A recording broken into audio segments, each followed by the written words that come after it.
you have your money laying on the ground. That money's dedicated to you moving homes. That's baller money right there. That is straight baller money. It's just laying it out there. She literally has money bags on the ground because she's moving homes like a foot to the left. Tam Nook? What'd you say? Is this Ms. Crook to you? Oh dear, did I break wind? Ladies and gentlemen, hello. How you doing? Welcome back to Heine House Live Gaming and Tech Podcast. So good to see you. Thanks so much for being here. Shout out to that movie quote there. First person in Discord to tell me what movie that's from is going to get a free download code to a video game of my choosing. Oh dear, did I break wind? There it is. What is it? Hit me up in Discord. First person to get it gets it. How about that? 503-908-5490 is the phone number that you can hit me up at. We can talk about anything gaming related. We got some stuff. We got a voicemail at the end we're going to get to. HeineHouse.com, of course, the website. We're going to talk about gaming, tech, life, love, animal droppings, and whatever else happens in between. Thank you so much for joining me. Appreciate you being here. Let's jump right in. Let's waste no more time, folks. I got some random stuff that happened this week. Let's talk about it. We got another camper. Whoop, whoop. We got a camper. Whoop, whoop. No, it's not in your favorite FPS game. Not in your favorite first-person shooter.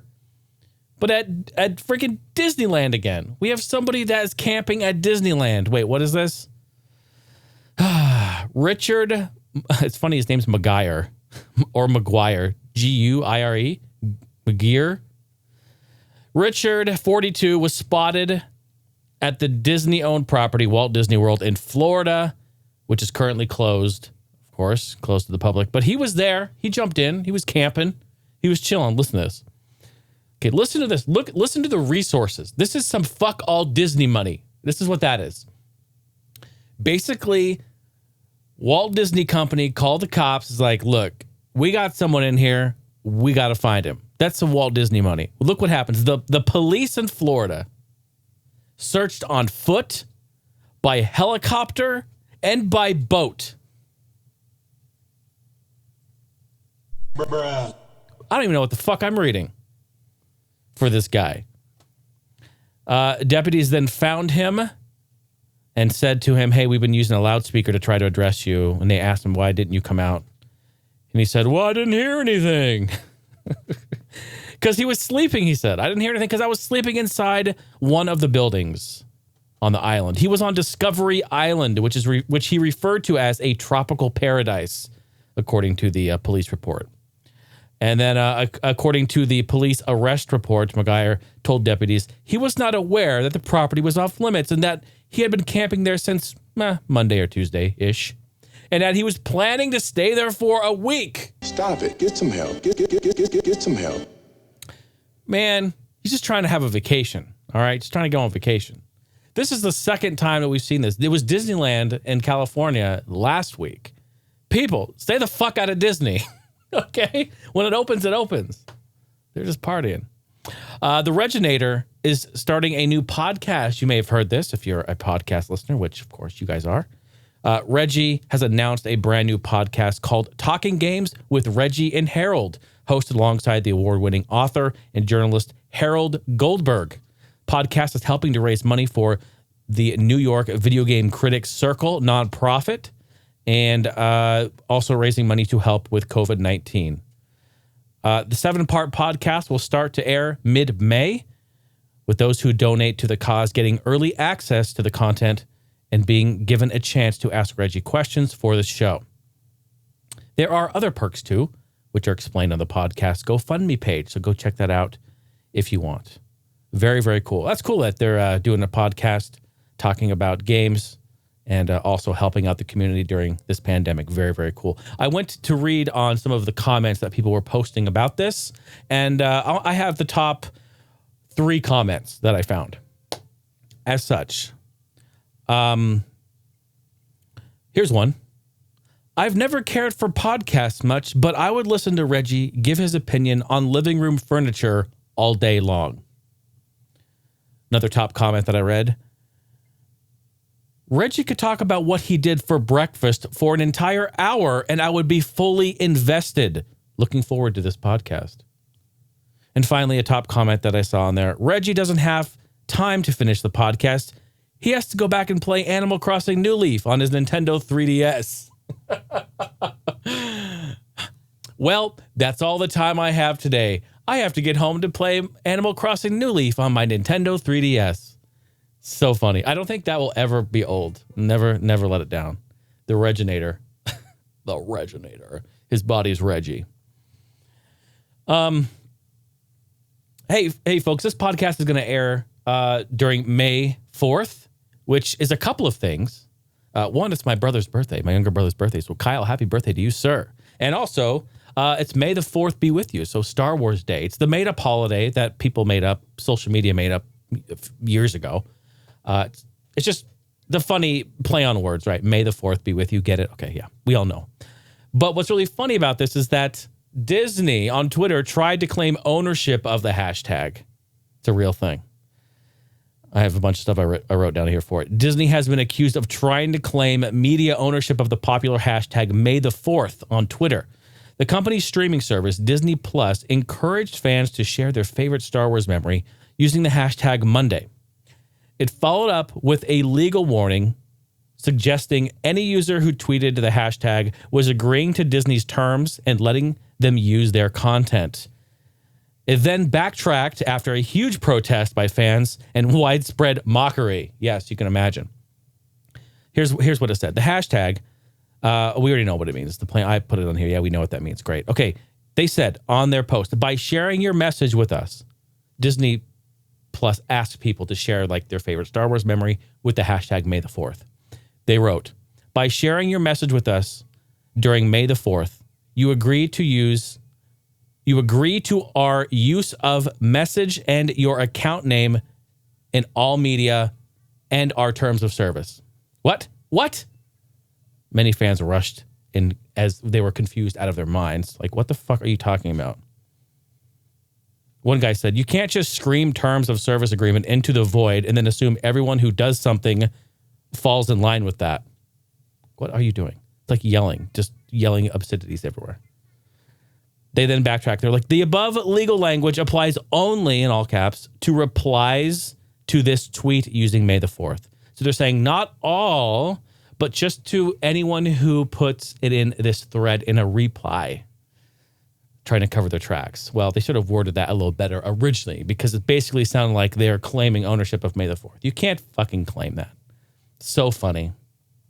I feel like we're going to get to like this point to where content creators can't even do or say or be anything online because it's like this huge legal battle that's just going to be red tape everywhere. It's just everywhere. We can't even like look outside. They'll be like, "Are you looking at that tree?" Like the company who planted that tree, you need to get permission from them. The fuck are we doing? Stop it. Get some help. Stop it. Get some help.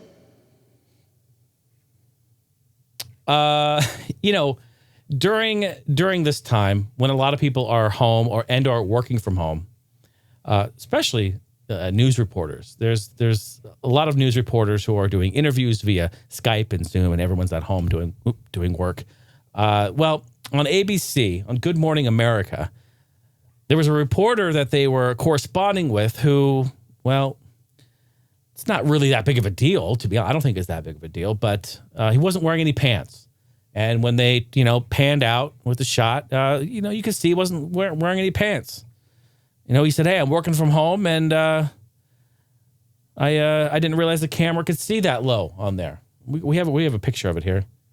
Actually, be happy to show you this. Good Morning America. Oh, hey, where is it? Let's go ahead and mirror this baby. Let's mirror this baby. Yeah. Yeah, see, it's okay. It's not that big of a deal. He's just got no pants on. He looks like he knows it, too. Look at his face. He's like, oh, that is the face of, oh, shit. They can see my white-ass legs. And you know what? There's nothing wrong with that. In fact, folks, you know what? I did an interview a while ago. I was on News Channel 8. They asked me to be on because word had gotten out that everything that I do, where I have it from basically torso up, like right here, even right here, I don't wear pants. I never have worn pants. It's been like that since I was a little kid.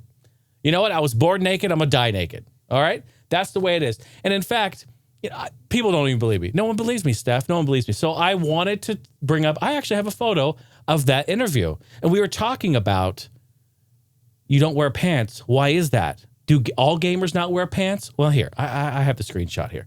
It just reminds me of that time when I was on News Channel 8. There it is. See right there, it says content creator says, I've never worn pants. His community says it's my package, my business, more at 6. Let's just make sure, absolutely. I mean, I don't know why people would freak out. Where are you going, Steph? I don't know where she's going. I don't know. Where are you going? I'm leaving. She's leaving. Why? Don't leave me. Please. I need you. What? I mean, folks, if you're listening to the audio version, you have to go back. You have to go to YouTube. You got to see this because this is real. This is a real story. And this guy was like, hey, she was loving it. I mean, it makes sense. I mean, who wouldn't? But he was like, you see this guy? Look at him. You see this guy? She's like, uh-huh. And I'm like, what the fuck is the big deal? What's the big deal? Whatever. I was on the news. All right. That's my claim to fame. Come on, give me a round of... I spent a lot of time in Photoshop on that. Come on, give me a round of applause. Come on, give me a little something. Whoop, whoop. He's got no pants. Whoop, whoop. He's got no pants. I don't... You know what? I don't really care. It's all right. My package, my business. More at 6. Ladies and gentlemen, it's time for This Week in Gaming History. Are you ready? Let's go. This is the segment of the show where we talk about games that were released in the past during the week this podcast airs. So May 3rd through May 9th in the past. Are you ready? 1996 Tokyo Highway Battle on PS1 in Japan. Where's all my racing fans at? Dude, this is like, May 3rd is like, it's today. Like the day for racing games. Check this out. 2005 Enthusia Pro Racing. That's that awesome Capcom PS2 racing game. I believe it's, wait, is that Capcom or is that Evolution? Did Evolution do that? Shit, I don't remember. Oh no, I'm thinking about I'm not talking Enthusia. I'm talking about the other Capcom one. You know what I'm talking about. 2004 Red Dead Revolver, PS2 and original Xbox, OG Xbox. How about 2005 Forza Motorsport, the original, the OG on the original Xbox, of course. 2005 Hot Shots Golf Open T on PSP. Folks, if you weren't there in the stream this last week, or this week, on Friday, I played 4 hours of Wii Sports Golf, and it was awesome. It was relaxing. It was chill. We went back in time. It was the blast. Folks, twitch.tv/The Heine House. Get your ass in there and hang out with us. I would love to see you. 2011, MotorStorm, The Apocalypse. Whoa, I'm waking up. I feel it in my bones. MotorStorm, The Apocalypse, PS3. 2018, Donkey Kong's Tropical Freeze on Switch in Japan was released. Moving on to the next day, May the 4th be with you. 2005. I was going to say, if there wasn't a Star Wars game, I'm going to flip my shit. But there is. 2005, Star Wars Episode 3, Revenge of the Sith on DS, Game Boy Advance, PS2, and Xbox. You know what? I have, on this day, there's quite a bit of like handheld releases. And a part of me got extremely sad. I really do miss seeing and going in and seeing release games for Game Boy, Game Boy Color, Game Boy Advance, PSP, Vita. Like I miss just seeing those releases. Is that just me? Like I basically became like overcome with nostalgia and sadness over that, and especially reading all this stuff. 2007. Say what you want about Spider-Man 3, but listen to the releases. Game Boy Advance, PC, PS2, PS3, Wii, and 360. That is a fucking spider release. 2009, Animal Crossing Clock on DS. Okay, what the fuck, Susan? Do you know about an Animal Crossing Clock game for DS? It is a clock that you set, and you can have it set off like alarms and things. It's real. I don't know. You plug it in. I guess just leave it on. Maybe it goes off the internal clock. I don't know. You better get in that eShop. Download that. Animal Droppings Clock. 2009, a new play control Donkey Kong Jungle Beat on Wii. You know, I should do a video on this. Like, Nintendo's renamed their games newest, newer, whatever. But we've kind of forgot when they hit fucking rock bottom. When they came back on the Wii and said, well, since we don't really have anything else, I guess we'll just re-release them and say it's new play control and add another control scheme. Do you remember this? What the fuck? New play control? I'm excited. New play control. I can now play it with the Wii remote, and it can be even... I don't know. Where? Was my Wii sticking out? Or are you... Oh, you're making jokes. I thought you were being serious. I'm like looking around like, what? Is it hanging out? Yay, it's, you know, it's, yeah, there's a lot of dangle jokes in there, but we'll leave it.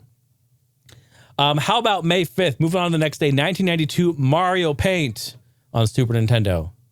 Dun dun dun dun dun dun dun dun dun dun dun dun dun dun dun dun dun dun dun.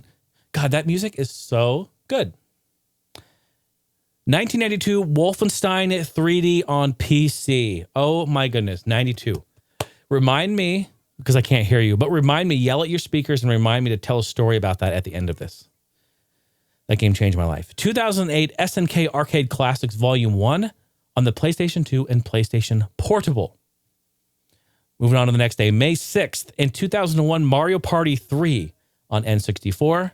2014's Borderlands 2 on the Vita. Vita Pan. No? Okay, that doesn't work. That's cool. You know, Steph, did you know I was on the news? Did you know I was on the news? Do you want to see the pic? No? Okay, you're good. Are you sure? Sure you don't want to see it? I was on the news. Do you remember seeing that? Do you remember when I was on the news? Remember I was talking about, do you like that? I was on the news. Look, content creator says, I've never worn pants. All right? His community says, my package, my business. More at 6. Are you really? He has always gone commando, it says. The news asks, how many more could be out there? You like that? Yeah. Take a picture, it will last longer. Like that joke too? That's an oldie but a goodie. That's a junior high one. Where were we? May 6th, Mario Party 3. Is that where we were? Yeah, Borderlands 2 in 2014 and 2015's Project Cars on PC. A great game that I need to get into with my sim rig. Baby. May 7th, 2012's Dead Space. Wait. Guess the platform. If you guess the platform, I want you to, seriously, I know you're by, well, I don't know if you're by yourself, but if you are able to guess out loud and say it, I want everyone to say it. Make a guess and say it to yourself. You ready to make a guess, Steph, of what platform this is on? We're all going to do it. Everyone's going to do it. Which one? Dead Space? Dead Space, the original. And this is 2012, Dead Space. 2012. Dead Space. I want everyone to think about what platform I'm going to say this is on. And then I want you to say it out loud. Okay, do you have it? Do you have one? It's got to be something unusual. Yes, you're right. It is something unusual. We're playing hint now. It is something unusual. This is true. Okay? 1, 2, 3. iOS, you guessed. All right, here we go. You actually are very close, my dear. Ready? BlackBerry. What? Who in the... They released Dead Space for BlackBerry? Yeah. Did anyone play this? Probably not. Who the fuck had a BlackBerry that they were playing games on like that? Let me know. In 2012, mind you. Yeah. Let's talk about that. Actually, if you had a BlackBerry and you played games on it, send me a voicemail, please. I want to talk to you. I want to know how that trackball was. In fact, if you had a BlackBerry, just give me a call. Shit, at this point, who had one? How was email? I knew people struggled with it, and I was like, oh my goodness. But hey, it's like, that's where we all started. Like, remember the Sidekick and all those great phones? A little flipped up. Pew. Yeah, thank God. I had a friend that had one, and yeah, when it swiveled, it got loose and broke over time. Because you're always all day long. It's like, come on. 2019. Okay, May 7th, 2019. Arcade 1-Up Machine, Mortal Kombat. And 2019, Descenders on PC and Xbox One. That's that downhill BMX game that I haven't played, but it looks like a lot of fun. Physics-based. All right, May 8th in 2001, Myst 3 Exile on PC. 2007's Command and Conquer Triberium Wars on 360. And also in the same day, same year in 2007 rather, Driver 76 on PlayStation Portable. I didn't know they released it on PSP. I always thought it was just PC, actually. Very cool. Wait, Driver 76? I actually have to go look back at that because I'm actually confused now what game that actually is. That's what I thought. Is that a Codemasters game? I don't remember. I'm tripping out now. I thought I knew it when I saw it. I thought it was that Polygon one, but that was old. That's even older. That's like early 90s. I don't remember. Hey, what the hell do I know? I just work here. And finally, the last day, folks, on May 9th in 2005, Donkey Konga 2 on GameCube. Those are actually really, really fun games. The music games that use the DK barrels, the bongos. Yeah, they're a lot of fun. I think I just really liked it because it had an Usher song on it, and I was just like, oh yeah, let's get down. 2006 rather. Let's try to get that straight here. 2006, Uno on 360. Steph's favorite game. Where's E-Dub? It's her favorite game too. She loves that. They're fun. You can play them online and stuff. Like, dude, that's great. And finally, in 2011, Brink. Remember Brink? That is an underrated game right there on PC. Ladies and gentlemen, thank you. That was this week in gaming history. Picking them up, laying them down. Let's go right on to gaming news, folks. Retro Fighters are finally shipping their Retro Fighter Next Gen Dreamcast controller. Do you remember this? I reported on this, early on in the podcast, maybe a year ago. But I backed it on Kickstarter. Fully support shit like that. Love Retro Fighters. They make great products. Bought 2 of them. And I got an email saying, hey, Kickstarter backer, we need you to fill out this form. And it was from them, just confirming my address and everything, which is great. So they are shipping. So folks, if you backed their Kickstarter, they're shipping the controllers. Just want to let you know. It's happening. It's happening. I can't wait. I guess, shit, now I don't remember. I think I got one blue one, one orange one for Steph, one for me. But maybe not. We'll see. We'll just, it's going to be roulette. We're going to just see what shows up. See what pops up. Hey, my business, my deal, all right? I was born naked. I'm going to die naked. Steph, I was on the news, right? Do you want to see the picture again? I was on the news. Steph's freaking out. She's like, are you really naked? Yes, I'm naked. I told you I don't wear pants. I don't wear pants. Come on. Don't lie to me, Susan. Susan, the pants. Take them off now. Fuck. The pants, Susan. Take them off. Shout out to Chad. He was fucking laughing his ass off the other day with that. The old Panda Squad. Laughing. He loves Susan. Susan. We need to make a t-shirt. It says Susan the water or something. A toilet like overflowing. Yeah, wear it outside. I walk out to my neighbors and stand there loud and proud. They're like, what? And I'll just be like, Susan, the water, turn it off. And she'll be like, you heard that too? I'll be like, yeah, the whole fucking neighborhood heard it, sweetheart. The whole neighborhood. Hey, Xbox, show me new games. I hope I triggered your console. I doubt it.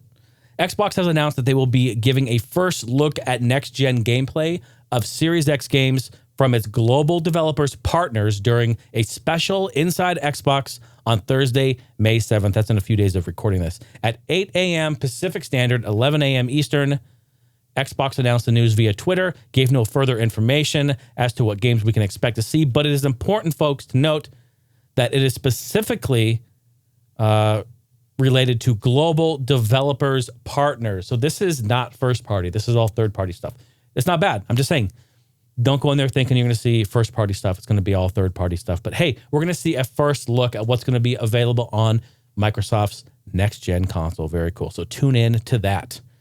The new Assassin's Creed game was, it was pretty much, bless you. It was not released, but revealed. Ubisoft revealed it in a YouTube video in the form of a multi-hour live stream they did the other day. A full reveal of Assassin's Creed Valhalla was on Thursday, April 30th at 8 a.m. It's on YouTube, so you can go back to the VOD there and check it out. Viking warriors battling in a sun-drenched field on one side and boats navigating icy waters on the other. A silhouette of a Viking warrior's biceps is in the middle. Beyond that, little is known about the new Assassin's Creed game.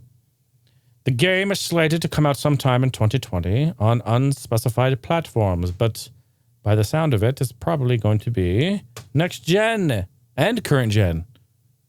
Maybe I ought to inspect the new Assassin's Creed game a little closer with my monocle. Susan, please hand me my monocle. And don't look low below the belt. I am not wearing any pants, Susan. Tom Crook, folks, listen to this. Tom Nook made the front page of the Financial Times publication. Financial Times is a real publication that is an international daily newspaper that specializes in business and economic news. It's real, like fucking real. But they featured Tom Nook from Animal Crossing. You know, the crook. You know, the pimp. The man, the one that gives you your first job. The one that gives you your first house. The one that bends over backwards and says, you know what? You can have a house. And you know what? I'll give you a loan. You can take this money. All right? Do what you need to do. Pay me back when you can. You know? He bends over backwards. He makes your life. He gives you your first meal. When you're like, oh, Tommy Nook, please help me, Mr. Tommy Nook. I have no food. I cannot do anything. Tom Nook is there. He's like, all right, Isabel, pour me another glass of iced tea. She gets the iced tea. She comes over, pours the thing as they're staring at you, as you're there suffering. Tom Nook is there, hands you a hot plate. Isabel, get you a nice, fresh, ice-cold cup of tea. Puts a little lime on the side, maybe squeezes the lime, puts it on the side. She's like, there you go. That's Tom Nook. That's the man right there. He gave you your first break.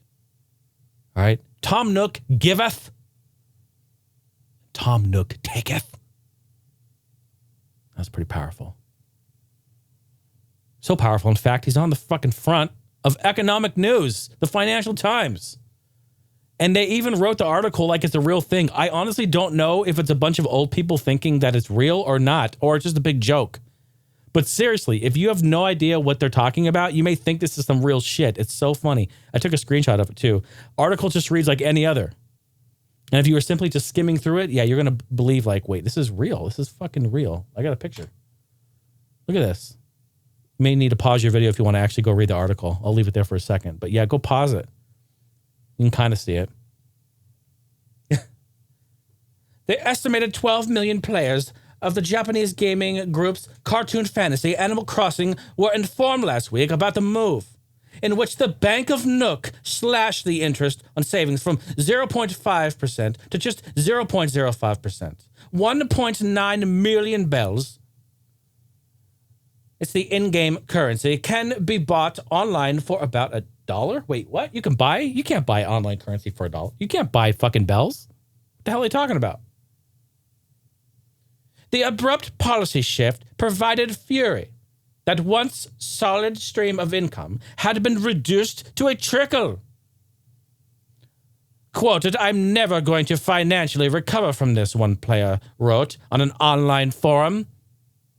You like how I just kind of switch roles? That's my voice when I read the Financial Times. I read it every day. That's hilarious, though, that it's actually on there. What's up with that?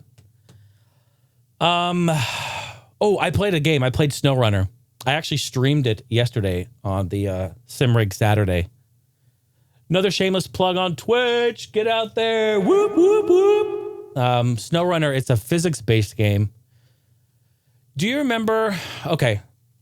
Only the 70s and 80s babies I represent are going to understand this. Do you remember when you were a child and you were playing in a literal sandbox? Today we call it a sandbox because it's our game, open world sandbox. But you remember playing in a literal sandbox with your Tonka truck?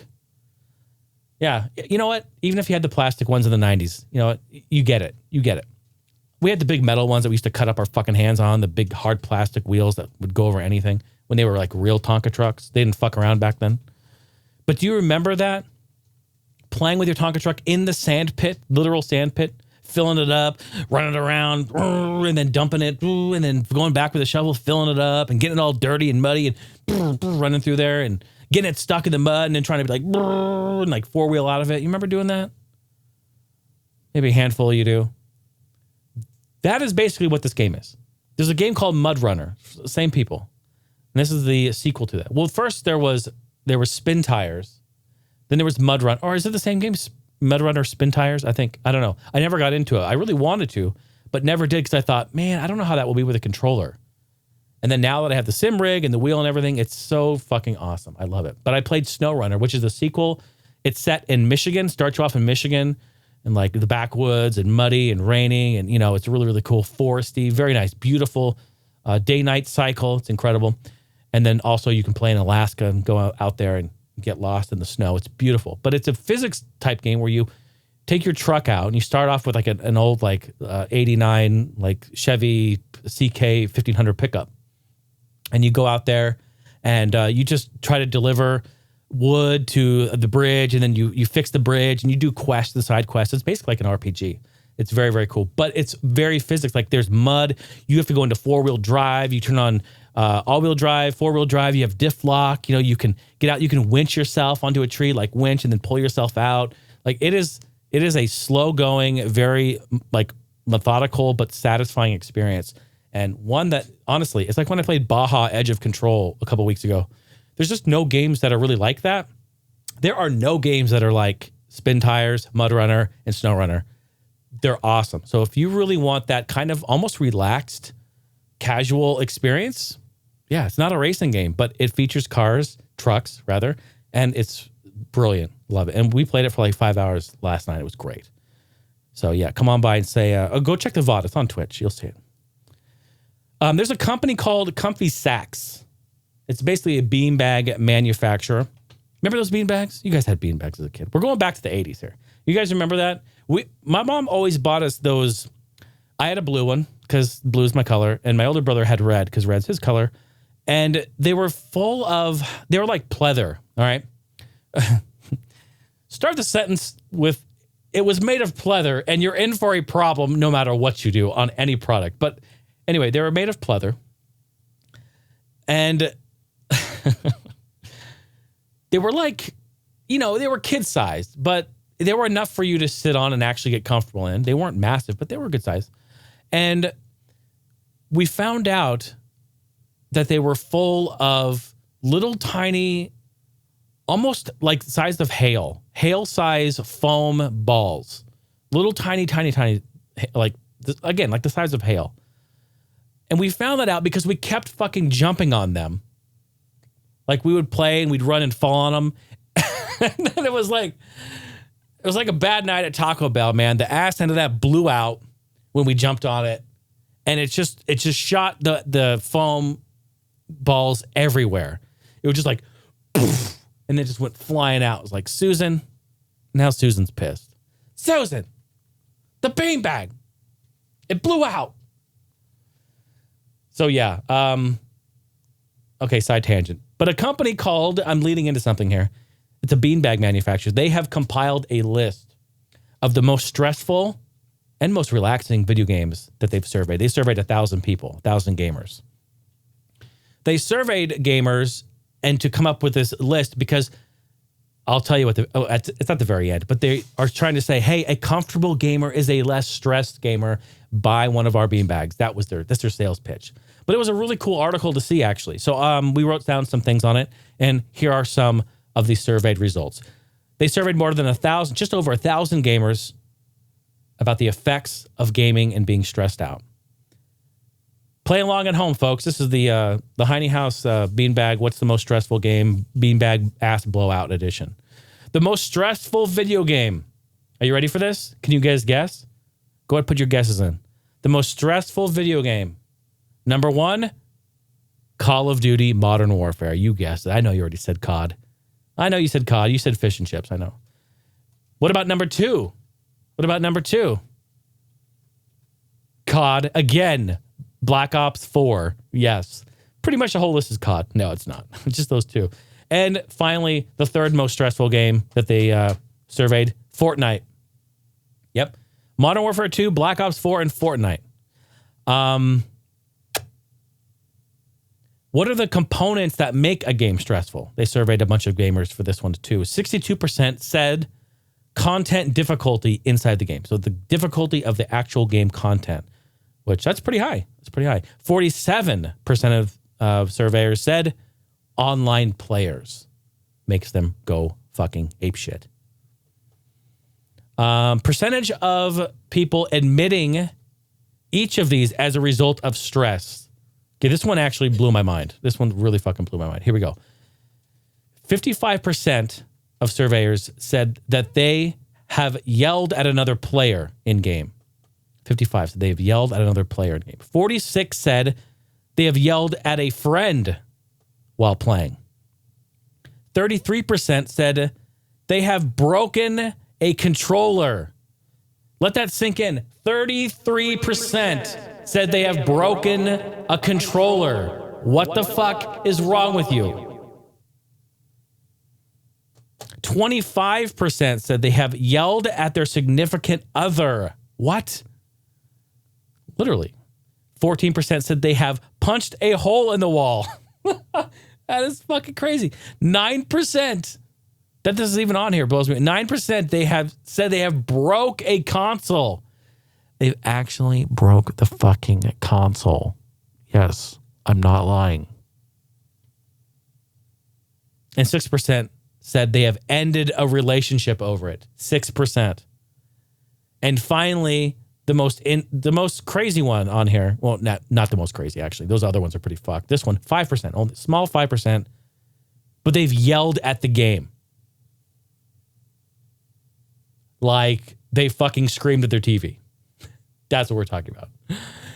That blows me away. That people are punching walls and breaking controllers. Folks, wow, I don't know. Maybe it's because I just like, I mean, I have turned games off. That's the most, when I get that mad, if I ever get that mad, which doesn't happen very often because games are just games. But like, I have literally, okay, here's a real quick story. A long time ago, I was playing Mario Strikers on Wii with my cousins Derek and Justin. Those two guys were playing it for a long time. So they were just terrorizing people. They were going online. They were teaming up 2v2, and they were just fucking destroying. So one day they go, hey, Jay, you want to play Strikers with us online? We're on Wii. And I said, you know what? Fuck yeah, I'd love to. Sounds great. Let's play. And I'm like, okay, cool. And I'm like, well, there's only one of me, so can one of you join me? And they're like, yeah, no problem. Well, those scumbags, they decided to pair up themselves and put me with some rando. Well, guess what? That rando, it was fucking AI player because no one else was online playing it. So it was those two guys who were pros, me, who's never really played it, like maybe a couple times, with a fucking stupid Luigi play AI, right? What happened? Basically, it was a shit show. They just ran circles around me. I couldn't even hold the ball with my feet. They were just going boom, boom, boom, score, boom, boom, boom, score, boom, boom, boom, score. Literally. So that's how it was happening. Meh, score, yay, goal. So I wish I could have recorded. I was chill. I was calm. I was happy. I took my Wii remote.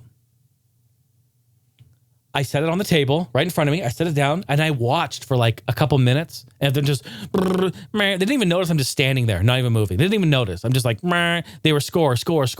I walked over to the wall. I just stood up. I walked over to the wall. I took a look behind the TV. I found the power outlet down there. I looked down and I saw, let's see, the top one, and I followed. Okay, that's the TV, and the bottom one. Let's see, that one. Okay, that's the one for the Wii. There on the screen, running, score. I just kindly reached down, put my hand behind the TV, grabbed the plug on the bottom, and just pull that fucking thing out. Shut the Wii off. Just pull the. I didn't even power it off. I just pulled the plug. Fuck it. And they have the nervous in me text. Hey, what happened? Oh, I guess we got disconnected. That's what I said. Fuckers. It's all joke. We laugh about it now all the time. It's so funny. So the final result of this, they said here, men are 2 times more likely to break a controller than women. According to the research there, women are 13% more likely to yell at their significant other. 80% of the people they surveyed, which this is great because it's almost everyone, 80% regretted acting out in these ways as a result of the stress that they had. Not all of them. It's just not everyone, but a majority of them. Gamers reporting being extremely comfortable while playing are least likely to act out. And that was their whole thing about this. Whether they make that up or not, that was their thing. So like, yeah, so buy our Comfy Sack.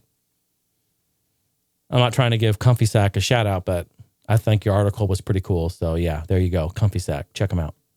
Sponsor the show. Fuck, get at me. Let's go. I would love to sit on one. I'd love to see if I can blow the ass out of it. Just like I did when I was a kid. And just a quick side note before we move on to some tech news. Side note, the top stress relieving game, The Sims. Followed very closely by Legend of Zelda, Breath of the Wild, and then in number 3 spot, Minecraft. All right, let's move on to some tech news, folks. NVIDIA, 3,000 cards. Are they coming? We don't know yet. And you know how I hate reporting on rumors, and I'm trying not to, but the rumor mill is very full. A lot of people are talking about NVIDIA's new 3,000 cards coming out sometime this year. The timeline adds up. About every 2 years they release their new cards. The 1080 came out in 2016, the 2080 in 2018, and we are online and in line for a new release from NVIDIA. Basically, take out a second mortgage on your house if you want to get one, but they'll probably be out towards the end of the year, but we're not really sure. So you're not going to spend a lot of time on it. Those are just the rumors, but it'll be cool. Be cool to see. Which the reason why this is good, not because like, oh, the fucking 3080s are here and they cost $4,000. No. It's because then the 1080s and 2080s come way down in price. I mean, I guess not way down because they're really nice cards, but still, they will come down. They will come down. People will either be selling off their cards or stock will be shifting out. And retailers want to get rid of them. They want to get them out because they want to bring in the new cards. So very cool. I'm just glad we're not mining Bitcoin anymore. Fucking A, man. Remember that? That was crazy. You couldn't even get shitty cards. You couldn't even find a shitty card for cheap. It was like, yeah, here's this NVIDIA GTX 8800 from 2004, $800. So yeah, we'll see what happens there. There's an update that's coming out for Windows soon here. The May 2020 Windows 10 update brings a new update and how it indexes data. I wanted to report on this because I know a lot of people, myself included, have older computers, older laptops, older desktops. We try to keep them running. We keep longevity of it. And if you have an older system that's running Windows 10, this may be good news for you. This update could have a big impact on performance for some older PCs. How big of an impact will depend on your particular setup, of course, but PCs running a old school spinning hard drive as its primary C drive, its main drive, could benefit the most from this. Especially ones that have a lower spinning 5400 RPM drive instead of the 7200. So if you have an older spinning 5400 RPM hard drive, this could be good news for you. Those are actually quite common in older laptops and things like that. What's changing specifically is how Windows searches and indexes files. The update for May of 2020 will bring out tweaks to the algorithm Windows 10 uses to detect high disk usage. Importantly, it will better identify peak usage times so it can avoid, thrashing around your hard drive during the time you're using it. Certain situations, this will be very, very beneficial. It's something that Microsoft has outlined in November 2019 and has been testing it since about that time with Windows Insiders in their Insider program. Ever since, people have reported that it actually does and feels faster. This is pretty cool. Now, you're not going to notice this if you have a solid state drive. This is specifically for how it indexes older spinning drives. Because again, SSD is very, very fast already. It's something in the algorithm for that. Very cool. I mean, I hate to say it. You're going to update it. You're going to be like, yeah, this is great. And then you're going to have about 200 other things broken. Like every time dude, what is it with when I update my Windows? Every time I update Windows, my NVIDIA drivers go fuck. And my OBS, NVENC, NVIDIA shit goes fucked. Everything just gets all messed up. I have to uninstall and fresh clean install. It's like, oh my gosh. I panic, man. I fucking panic. I updated my main gaming rig yesterday and I panicked. I was panicking. I was sweating. Steph's like, why is your back so sweaty? Because I am updating. All right. I'm updating and I'm scared. That's why. Because you're wearing no shirt either. I had no shirt on. Oh, and no pants. I was totally nude. I updated my PCs in the nude. Stop it. Get some help. In the nude. I need some water. It's getting hot in here.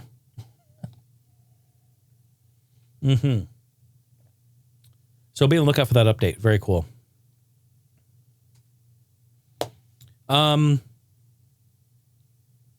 Philips is teasing a new ultra-wide monitor. And they're pretty much aiming it towards the next generation of consoles. I find this fascinating. This is what's interesting about this is not that they're releasing a new monitor. There's thousands of monitors. But the fact that they're pushing the market campaign towards the next generation of consoles says a little something about the next gen consoles that people haven't really seen or heard yet. So this is why I'm bringing it up. So they just unveiled their new, here's the part number for you, 345 M1CR Momentum gaming monitor. It's a new 34-inch ultra-wide gaming monitor made for PCs, but also for consoles. Monitor supports 3440 by 1440 at 144 hertz with a 4 millisecond response time. That's not great. In parentheses, they say 1 millisecond with Philips motion blur reduction mode.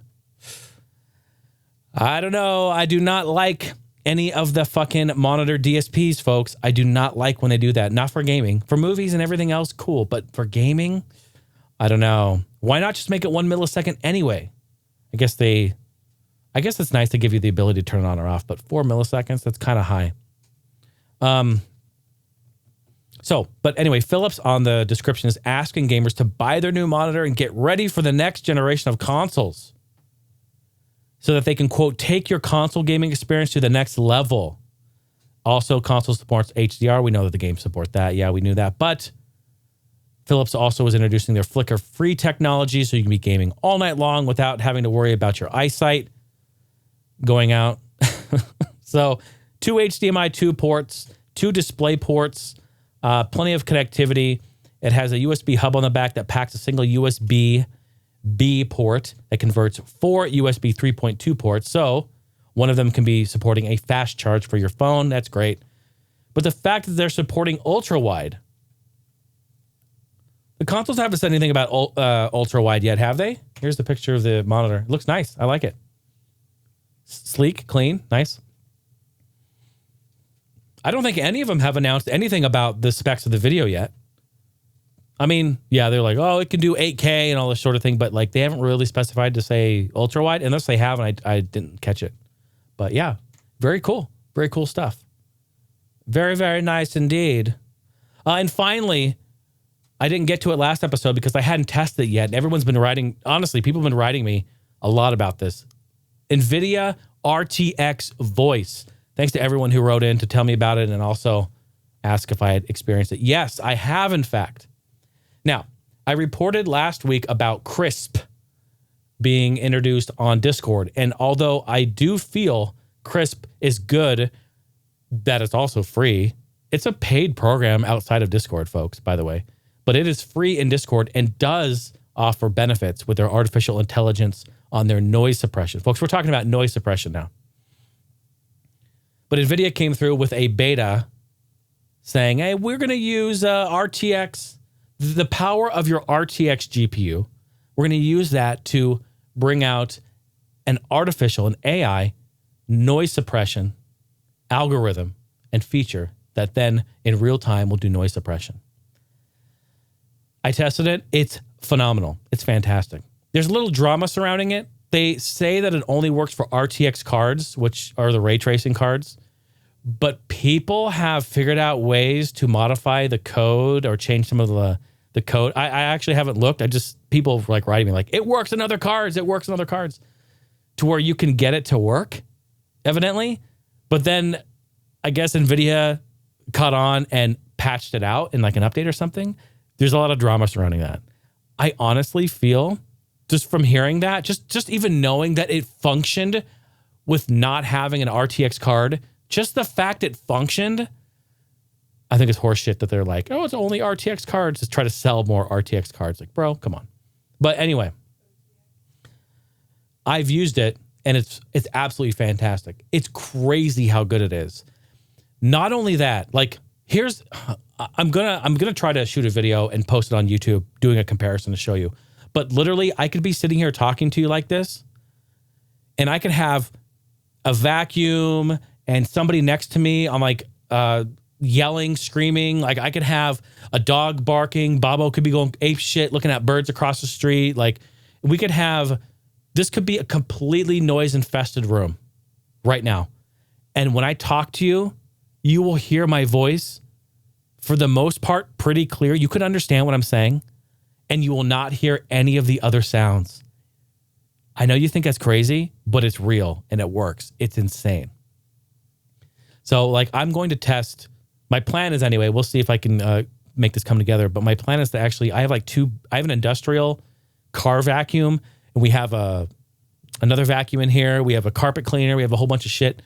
I was going to go to my studio speakers and turn on like birds chirping or nature sounds or like waterfall sounds. Just turn it up really loud and then just start talking and try it. Like, let's get this thing. Let's see if it can really, really do it. It uses artificial intelligence, machine learning to listen, and it listens and it figures out what your voice is and what it isn't. And it separates that in real time. It's insane. We are on the cusp of really, really cool breakthroughs in technology like this. And I am very, very excited, especially when it comes to this audio stuff, dude. You know, I'm an audio geek and I love this. I love that they put Cusp and Discord that really help out. You know, it's like, it helps the clippity clop horse hooves. Like Steph used it the other day. She was sneezing and like coughing or whatever a few times. I didn't hear it. She's like, oh, that got rid of my sneeze. You didn't hear it? No, I didn't hear it at all.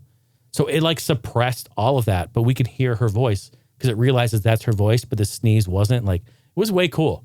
So we got some cool stuff happening. But yeah, the RTX stuff, the RTX voice built into NVIDIA cards, very, very, very nice. Very cool.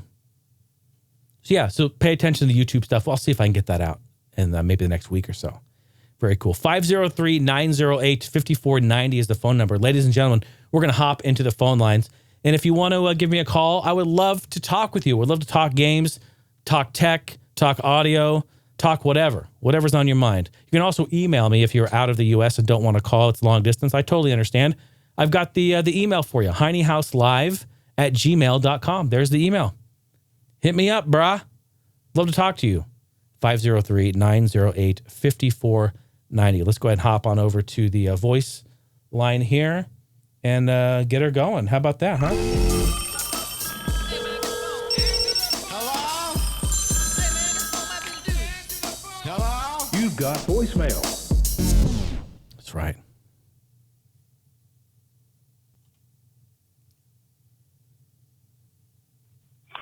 What's up, Jason? Cameron, voicemail maniac. I hope I'm not too late for this week's podcast. But anyway, just to comment on one thing you mentioned last time about sample rate, bit depth, etc. I totally understand what you mean, man. I remember I'd always set the bit depth at 16-bit because back in the day, if you set it at 24-bit and the computer had to do math to essentially divide 24 bits into 16 bits, it was said that was I don't know, you could get kind of weird stuff because it's not an even number. So you probably remember this. So, you know, if you had to set the bit depth at 32-bit, going down to 16-bit would be no problem. Anyway, apparently that's not a big deal in doing 24-bit now. In today's age of computer, et cetera, you know, programs being a lot better than they used to be, it's no problem. So that's super nerdy, but I totally can relate to your you going to 24-bit now. My question for you this week, after I got the super nerdy stuff out of the way, is what do you think of when people say games haven't aged well? What that means to you? I can definitely understand. I feel like anytime you have like a 2D type of game that isn't, you know, like 3D, for example, like a Metal Slug type with like just beautifully hand drawn, you know, sprites, animation, etc. Those games hold up because it's that kind of cartoony look to them. But a lot of the early 3D games, just, you know, if they weren't done like, you know, virtual racing, I think is pretty appealing. The ones that didn't sort of bite off more than they could chew, I think still look pretty good. And I like all the games with, you know, the pre-rendered backgrounds. I think that holds up for the most part. But yeah, the early 3D stuff, I think, and you know, some of the 64 stuff, some of it, you know. I'd love to hear your thoughts about what the generation you thought didn't age well, or if you think that's total BS and each game has its graphical look, has its own kind of merit. All right, buddy. We'll see you next week. Cameron, the voicemail maniac, thank you, dude. I appreciate you. Thanks for the call. What a great question. In fact, this is something that we could probably talk an entire episode on, to be honest. Let me tell you something. I feel that games, when people say this game hasn't really aged well, I think it's just, you know, it's people looking at a game like, it doesn't really look that great. But reality is that we were developers and console manufacturers and hardware and technology and where we were in certain stages. These consoles can basically show where we were at that moment of time in technology.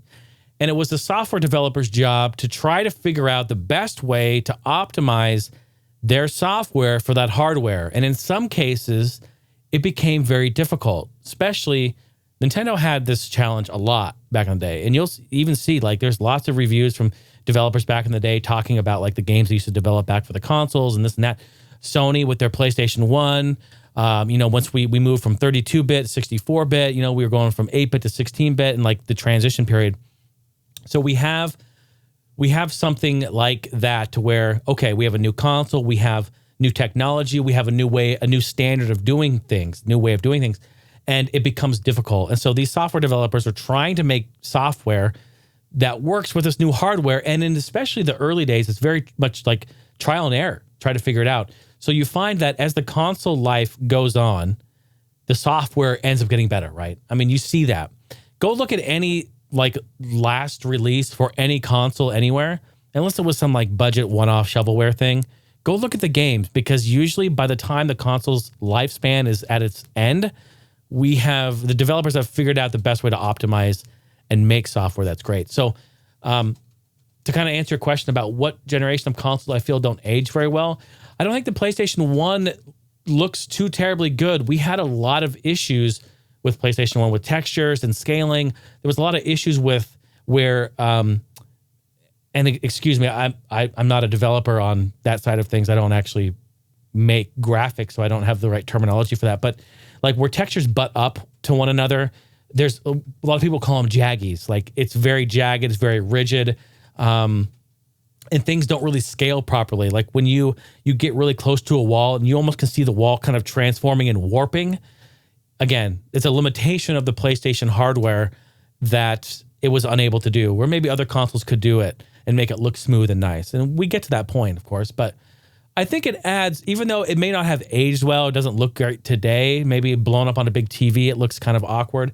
I do feel that that type of graphic gives the PlayStation 1 its charm, kind of gives it its beauty. It's definitely a moment in time. It reminds me of mid-90s gaming in a nutshell. Man, when I pop in Destruction Derby or ESPN, Extreme Games, or I pop in Warhawk, or I pop in Jumping Flash. I mean, pick a game. Pick any early release game, and it's just a beautiful, beautiful experience. Now, a lot of people may not find that too attractive today, and to be honest, it might not really be on a big TV, but it definitely gives it its charm. The hand-drawn stuff, Metal Slug, all of like the Yoshi's Island, that stuff, oh man, they always hold up. They're just beautiful, beautiful games. And I think like you can play Metal Slug today. If somebody has never played a game a day in their life and they came in and you let them play Metal Slug and said, yeah, this just came out today, it's a brand new game, and they would play it, they'd be like, wow, it looks really nice. They would say that because it is. The hand-drawn stuff, man, Neo Geo, man, SNK, hand it to them. So good. And I'm always partial to those games, man. And also the hand-drawn stuff. Like, I really think Gex is a good game, too. That's another really great game with great hand-drawn. And it has really good FMV, too. I do like that game. Very good. So, yeah, Cameron, I appreciate you. Great, great question. We could go so much more in depth in that, but I tried to just do a quick overview of that. And, of course, dude, the flat-shaded polygons. Come on, you're tugging at my heartstrings there. I have a soft spot for flat-shaded polygons for sure. Virtua Racing and so many games. Stun Runner. What are some other games? Stunts. Gosh, the list goes on and on and on. Okay, 503-908-5490. That's the phone number, or HeineHouseLive@gmail.com. Record yourself, call me, or send me over the voicemail through the email. How about that, folks? I want to give a shout out before we say goodbye to all of the amazing support that we have right here on Patreon. Thank you so much, patrons. I love you. Brandon and George, Erin, Weldon, Tammy, Sam, Luke, Ryan, and Justin, and all of the great support on the main floor and ground floor, you guys. Thank you so much. I think I'm going to do, we have a new month, which means a new after party is in store. One idea I had was that I'm going to talk about the early days of Justin TV when I started in 2010 and how it evolved. Talk about some of the crazy things I used to watch back in the day on there. Some of the crazy things I've done back in the day. I was on the news with no pants one of the days. Right, Steph? I was on the news, She's looking at me like, yeah, I know, idiot. I know, you big dummy.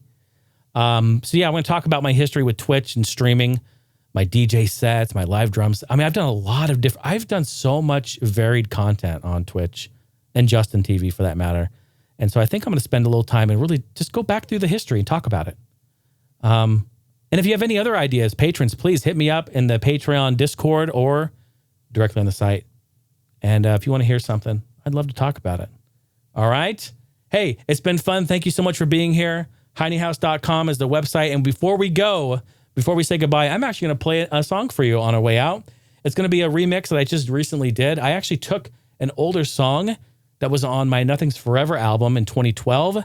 And the song's called Be Right, features Mr. Jared Karnofsky, bass player in Rex Soul, was the band I was in for many, many years. Fantastic bass player. Dude came in one night. I was in the studio messing with some songs. He came in, he goes, hey, plug me in. I got an idea for a song. Quick. I don't want to miss it. I said, okay. I grab a cable. I plug him in. He goes, hit record. I hit record. And he plays this incredible arpeggiated bass line. And then he played maybe like 30 seconds of it. And then he goes, okay, give me another track. So I go, okay. I pop up another track, hit record. He goes, let me play over the top of it. Okay, go. And then he plays like the low root note over it that you'll hear. And then he played that for like 30 seconds, stopped, unplugged himself, threw the cable on the ground, and goes, all right, have fun with that, and walked out. That's how this song came to be. And I'm like, oh my gosh. And this was in 2005. I literally sat on the song for that many years until 2012 when I actually made it into something, made it into like a full song, which, gosh, I'm kind of giving you the history of the song. I was experimenting with the vocoder on it, and I was just playing vocoder notes and singing into the mic, making up just random words as kind of a scratch track just to get like melody and lines together. But I ended up loving what I did, and I ended up just keeping my scratch take. So what you're listening to, my vocoder, like vocal part, was like one take. I'm like, God, this actually sounds really cool. And the words are for you just to kind of interpret. They don't really make sense. They weren't really intended to. I was just doing things. So that's the beauty of this song. It was so organic and natural. Every bit of it. From Jared coming in, laying a bass line in 30 seconds, to me experimenting with notes, playing little notes on the piano, just like experimenting. And then this, I took it and I remixed it. I listened to it again after whatever, 8 years. And I heard new melodies. I heard new parts. And I was like, I gotta do this. I'm gonna make a remix right now. And I did it on the spot. It took me like 4 hours. Steph was here. She was watching. It was like so organic. This song from start to finish has been nothing but organic. And I think that's really, really beautiful. And the fact is that when you can write music like that and have it be natural, it's extremely authentic. Folks, you can download this song, check it out on my website, heinehouse.com, and also you can get it on my Bandcamp page, okay? It's all in the description below in the podcast notes. Folks, thanks for joining us. We had a great episode, great laughs, great times. I hope you play some great games this week, experience some amazing tech, and listen to some great music. I hope you all have a great, fantastic day. We'll catch you on the next one. Goodbye now.